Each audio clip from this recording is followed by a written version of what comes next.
Hey, vinyl community, Elliot here, Lazy Dogs Records, and once again I'm doing a contest. Some of my people I consider really good friends in the vinyl community are doing contests right now. I just did George Allen's. Please check that out if you haven't already. And I'm going to do Jonathan's at Cheap and Cheerful. Cheap and Cheerful Record Collector. And Jonathan wanted us, he categorizes his records by genre and then alphabetical. I do all mine just simply alphabetical. Genres just confuse me more than anything else. So I pulled 5 different genres, and what he wanted us to show were records that we haven't played in a long time, that, need a little love. He didn't want us to show, just classic records by genre. If you're doing jazz, don't show a Miles Davis, for instance. If you're doing rock and roll, don't show a Led Zeppelin. Show some other artists that maybe need a little more love, I guess, in the vinyl community. A category, a genre of music that doesn't get a lot of love in the vinyl community, gets some, but it tends to be the same old few. Willie Nelson, Johnny Cash, Merle Haggard, tend to be the ones. Buck Owens tend to be the country artists that we show a lot. So let's give a little love to Charley Pride. Now, this is an excellent album. I've had this for years and years. There's a little bit of Hank in me. Charley Pride, by the way, recently passed away, in part at least from complications from the COVID virus that's we're dealing with now. Just a great individual, a really nice person. And this is an album of covers of Hank Williams songs, and really we need to listen to Hank Williams songs more often than we probably do. Some classics in here. My son calls another man daddy. Now, how much sadder can that be than my son calls another man daddy? Mansion on a Hill, classic there. The fun song Mind Your Own Business and Honky Tonk Blues, another fun one. The one that the gut-wrenching tear-jerker, I'm So Lonesome I Could Cry, and You Win Again. So really good album from Charley Pride, probably about 76, 1980. Oh, I didn't realize it was a 1980s album. Charley Pride. Give that one a play sometime if you get a chance. All right, the next one I'll show is a string band artist. So the genre is string band, and County Records did a great job of offering repressings of the old 78s in LP form during the 70s. I guess maybe in the earlier or late 60s, but especially in the 70s and 80s. One of the great labels for that sort of thing, County Records. And Charlie Poole and the North Carolina Ramblers. This is the first volume. There's like 5 volumes of this. And old time songs recorded from 1925 to 1930. Now, I got this whole discussion a while back, last few days, bluegrass. People want to call anything that's acoustic and has a banjo or a fiddle in it or anything like that, want to call it bluegrass. That is not what bluegrass is, people. Bluegrass is a specific form of music, a genre of music, created in 1945 after a lot of experimentation by Bill Monroe.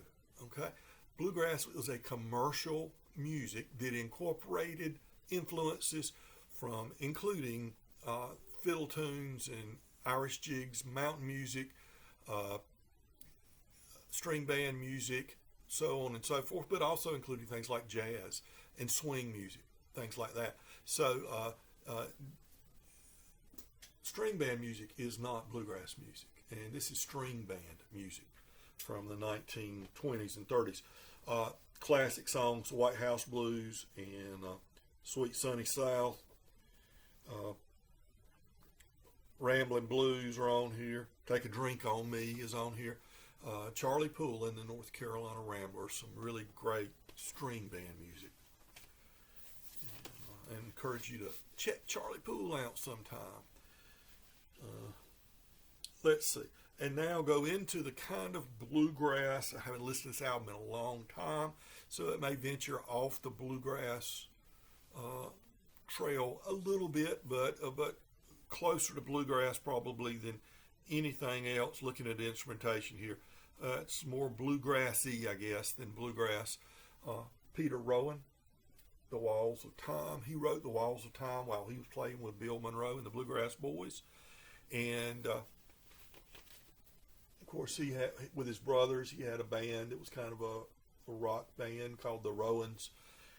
Played with Bill Monroe and the Bluegrass Boys for a period of time, and has become a mainstay in the Nashville area. Still with us with different configurations. I guess what you call his music today. This is probably called an Americana album today. But it's got, along with Peter Rowan, Ricky Skaggs plays on here. Alan O'Brien plays the banjo a lot on here. Sam Bush, the fiddle. Jerry Douglas, the dobro. So classic bluegrass artists are on here. But he also has, let's see, some clarinet on here on several instances, several cuts. Or at least half of them have a clarinet on it, which makes it bluegrassy more than bluegrass. Okay, and then some rock and roll that I didn't. I guess you'd call this. Is this prog rock? Maybe, I don't know. Progressive rock incorporates some English folk in it and a lot of other things. But the first concert I ever saw, not with my parents, first concert I went to right after I got my driver's license, myself and David Laster drove to Reynolds Coliseum at North Carolina State University in Raleigh, about 30 miles away. Our first trip to Raleigh, first concert on our own, and we saw, don't remember who the first act was, but anybody that knows who was touring with Renaissance in the fall of 1974, I'd greatly appreciate it if you tell me who the opening act was. But Renaissance was my first concert, and I guess you'd call that kind of prog rock or art rock or whatever. I don't know. But this is Renaissance, Ashes Are Burning, and they were kind of an offshoot, at least some of them, I think, from Fairport Convention, I think. Okay, and now kind of a rock genre would be rockabilly / punk, maybe. I don't know, revivalist rockabilly, maybe. But Robert Gordon with Link Ray. Okay, Robert Gordon. He was originally, I think, a punk singer, and got into the roots of the early rock and roll, and linked up, pun intended, linked up with Link Ray, the great guitarist, and there the two of them are. And they recorded 2 albums together and toured together for a time. In the late 70s, I believe it will be. This was 78 when this one came out. On what label? I'm trying to remember. Oh, this album, by the way, is called Fresh Fish Special. Fresh Fish Special. And it's on Private Stock record label.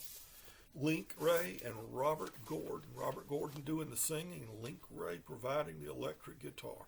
So those are 5 albums that are sitting in my collection that haven't been played in a long, long time that need playing. So they're very worthy of being played. Very good albums, all 5 of them. So Jonathan, hope everything's going well up in Maine, I believe it is. Almost positive it's Maine. And stay warm in this cold winter time. And remember, everybody, be kind to your neighbors, because we're all neighbors. I'll put a link to Jonathan's channel. If you're not already subscribed, you probably are. If you're watching mine, you probably subscribe to Jonathan too. But I'll put a link to his channel.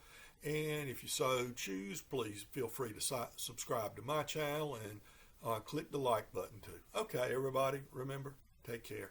See you later.